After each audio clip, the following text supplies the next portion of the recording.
याद करिए साल 1946 का वो दिन जिस दिन डायरेक्ट एक्शन डे प्लान को करने के लिए कहा गया था। नोआखली में हिंदुओं के घरों के घर जला दिए गए थे, महिलाओं के साथ शोषण, पुरुषों को जान से मार देना, जिंदा जला देना, मतलब वो एक विभत्स नरसंहार था। अगर आपने नहीं पढ़ा है तो नोआखली में क्या हुआ था 1946 में, पढ़िएगा जरूर, उससे आपको स्थिति का अंदाजा लगेगा कि आज बांग्लादेश में क्या कुछ चल रहा है। बांग्लादेश में जो मौजूदा सरकार है, मौजूदा जो कट्टरपंथी हैं, वो बांग्लादेश को हिंदू विहीन कर देना चाहते हैं। ये मैं अपनी तरफ से नहीं कह रहा हूं, दरअसल एक लेटर लगातार घूम रहा है बांग्लादेश की राजनीति में, वो चिपकाया जा रहा है, लोगों तक पहुंच रहा है, जिसमें कहा जा रहा है कि एक साथ चुनाव से पहले 2 लाख हिंदुओं को मारने का प्लान है। 2 लाख हिंदू कोई बहुत छोटी मोटी संख्या नहीं होती है। बांग्लादेश में आज भी लगभग 6%, 6.5% हिंदू हैं। आज भी लगभग 1 करोड़ हिंदू बांग्लादेश में बताए जाते हैं।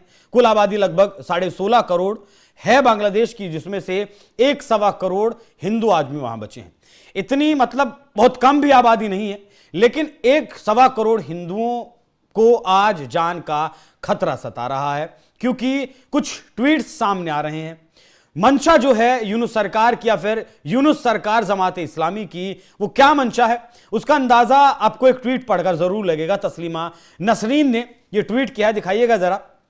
और वो लगातार हिंदुओं की आवाज उठाती आई है। बीएनपी ने मुस्लिम विचारधारा अपना ली है, वो खुद जमात इस्लामी से भी बड़ी जमात इस्लामी बनना चाहती है। बांग्लादेश राष्ट्रवादी पार्टी के महासचिव मिर्जा फखरुल इस्लाम आलमगीर ने यह घोषणा की है, अगर बीएनपी सत्ता में आती है तो कुरान और हदीस के अलावा कोई भी कानून मान्य नहीं होगा, मतलब संविधान खत्म कर दिया जाएगा। कुरान और हदीस पर आधारित कानूनों से किसे नुकसान होगा? महिलाओं और गैर मुसलमानों को, उन्हें बोलने का भी अधिकार नहीं रहेगा। प्रगतिशील स्वतंत्र विचारकों को भी नुकसान होगा, उन्हें बोलने की आजादी नहीं मिलेगी। अगर कानून और सुन्नत पर आधारित कानून लागू किए गए तो देश में सभ्यता का नामो निशान भी नहीं बचेगा। किसी भी सभ्य देश में धार्मिक कानून नहीं होते। धार्मिक कानून मानवाधिकार विरोधी, महिला विरोधी, सभ्यता विरोधी, समानता विरोधी, विज्ञान विरोधी, आधुनिकता विरोधी, ये नफरत, हिंसा, सांप्रदायिकता और भेदभाव से भरे हुए कानून हैं। तो जो माफ कीजिएगा, जो तारिक रहमान खालिदा जिया के बेटे 17 साल बाद लौटे हैं बांग्लादेश में, उनकी पार्टी है बीएनपी। और अगर बीएनपी जीतती है तो तारिक रहमान बांग्लादेश के प्रधानमंत्री बनेंगे। और यह इतिहास मैंने आपको 2 दिन पहले भी बताया था कि किस तरीके से एक बार नहीं कई बार बीएनपी ने जमात के साथ गठबंधन किया है। 2 बार जमात इस्लामी के साथ गठबंधन करके इस बीएनपी ने सरकार बनाई है।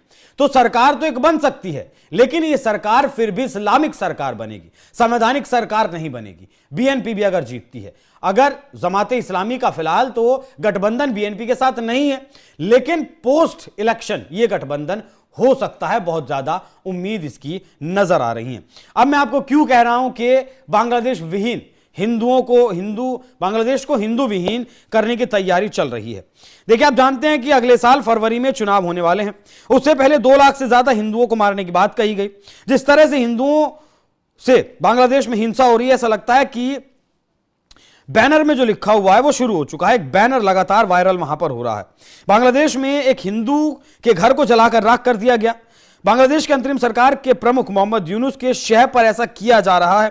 वो कट्टरपंथी इस्लामिक भीड़ को रोकने में पूरी तरीके से नाकाम रहे। ये इस्लामिक भीड़ अब बांग्लादेश से हिंदुओं को हमेशा के लिए खत्म करने पर आमदा है। ताजा रिपोर्ट ये बताती है कि 27 दिसंबर को फिरोजपुर के एक गांव में शाह परिवार के घर भीड़ ने हमला किया और उसे आग के हवाले कर दिया।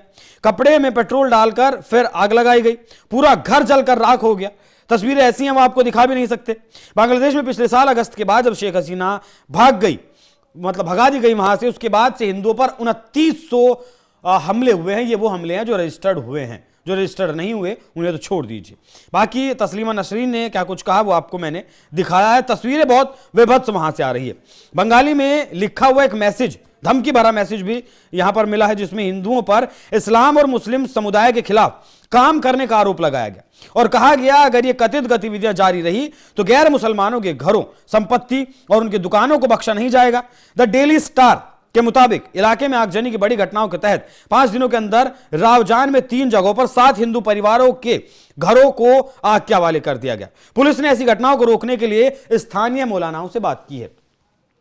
मतलब समझते हैं इस बात का, स्थानीय मौलानाओं से बात करने का मतलब है कि वहां की जो पुलिस है वो या तो नपुंसक हो चुकी है या फिर वो पूरी तरीके से मोहम्मद यूनुस जो कह रहा है, जमात इस्लामी जो कह रहा है, उसके इशारे पर चल रही है। हालांकि जहर भारत के खिलाफ, हिंदुओं के खिलाफ पिछले 18 महीने से लगातार भरा जा रहा है और यह जहर आज का भी नहीं है, बंटवारे से पहले का यह जहर बांग्लादेश में हिंदुओं के प्रति मौजूद है और यही वजह है कि लगातार बांग्लादेश से हिंदुओं की जो संख्या है, जो जनसंख्या है, वो घटती हुई नजर आ रही है। हिंदू विरोध के दम पर ही बीएनपी 2-3 बार जो सत्ता में आई, इससे पहले वो हिंदुओं का विरोध करके आई। अब जमात इस्लामी और मोहम्मद यूनुस सत्ता में जो आना चाहते हैं, सत्ता जो पाने चाहते हैं, वो भी इसी तरीके से हिंदुओं का विरोध करके। इसीलिए जब उस्मान हादी की हत्या की गई 12 दिसंबर को, उसको गोली मारी गई, उसके बाद तुरंत एक खबर, झूठी खबर फैला दी गई कि उस्मान हादी के हत्यारे भारत भाग गए। भारत के कहने पर यह हत्या की गई, लेकिन उसके बाद इन्हीं के गृह मंत्री आते हैं, गिड़गिड़ाते हैं, इन्हीं की पुलिस आती है, इन्हीं की आर्मी आती है और वो बताती है कि उन हत्यारों के लोकेशन हम ट्रैक नहीं कर पाए, हम इस बात के कोई सबूत नहीं खोज पाए कि वो हत्यारे भारत से आए थे या फिर वो हत्यारे भारत भाग गए हैं। तो भारत के खिलाफ जहर भरने का काम तो किया ही है। बाकी शेख हसीना जिस तरीके से भागकर भारत में रह रही हैं, उसके लिए एक अलग तरीके का जहर यहां इन कट्टरपंथियों के भीतर लगातार भरा जा रहा है। तो अगर आने वाले वक्त में 2 लाख हिंदुओं के मारे जाने की खबर बांग्लादेश से चुनाव से पहले आती है, तो मुझे नहीं लगता कि बहुत ज्यादा हैरानी की बात यहां पर होनी चाहिए, क्योंकि पाकिस्तान की गोद में फिलहाल बांग्लादेश बैठा है और जिस तरीके से पाकिस्तान में हिंदुओं के साथ कत्लेआम किया जाता है, वही वहां चल रहा है। दीपू दास की हत्या तो आपको याद होगी, किस तरीके से पुलिस ने उसे गिरफ्तार किया, उसी के साथी ने उस पर आरोप लगाया शनिंदा का, पुलिस ने गिरफ्तार किया और पुलिस ने फिर उसे भीड़ को सौंप दिया। उसे दीपू दास को पीट पीट कर उस भीड़ ने मार दिया गया और मरने के बाद पेट से लटकाकर, ये तस्वीरें आप देख रहे हैं, उसमें आग लगा दी, जला दिया। अभी एक और खबर ऐसी आ रही है कि एक और हिंदू को इस निंदा के ही आरोप में फिर से जलाकर मार डाला गया। तो ये कोई आम बात नहीं है, ये कोई छोटी बात नहीं है। जिहादियों की जो मानसिकता है वो इस वक्त बहुत ज्यादा प्रबल बांग्लादेश में है और बांग्लादेशी हिंदुओं का कहना है कि वो डर के साए में जीते हैं। वो रात को सो नहीं सकते, ढंग से खा नहीं सकते, पी नहीं सकते, वो कहीं बाहर नहीं निकल सकते, अपने काम तक पर वो नहीं जा सकते, क्योंकि उन्हें डर है कि कहीं भी अगर अकेले मिले या अकेले नहीं भी मिले तो उन्हें मौत के घाट उतार दिया जाएगा। अब संविधान विरोधी सरकार इसलिए हो चुकी है क्योंकि संगीत के कुछ टीचरों की भर्ती पिछले अभी 1-2 महीने पहले होनी थी, मोहम्मद यूनुस ने वो रद्द कर दी, क्योंकि बताया गया कि संगीत तो इस्लाम में हराम है, लेकिन इनका इस तरीके से कैमरे पर आना और लोगों को मारना इस्लाम विरोधी ने नहीं लगता है। अभी शायद संगीत का ये कॉलेज था, उसके जो छात्र हैं, उसके जो टीचर्स हैं, वो भी प्रदर्शन करते हुए नजर आए मोहम्मद यूनुस के खिलाफ, उनकी सरकार के खिलाफ। तो मोटा मोटी आप ये समझ लीजिए कि हिंदू विरोध के दम पर मोहम्मद यूनुस सत्ता में बैठा रहना चाहते हैं। जितनी ज्यादा दिन ये हिंसा चलेगी, जितने ज्यादा दिन ये माहौल खराब बांग्लादेश का रहेगा, उतने ही ज्यादा चुनावों को पीछे हटाया जा सकता है और मोहम्मद यूनुस नहीं चाहते कि बांग्लादेश में चुनाव हो। बाकी हिंदुओं को लेकर जिस तरीके से बैनर, पोस्टर और फतवे जारी हो रहे हैं बांग्लादेश में, उस पर आप लोगों की राय क्या है, कमेंट बॉक्स में जरूर बताइएगा। नमस्कार।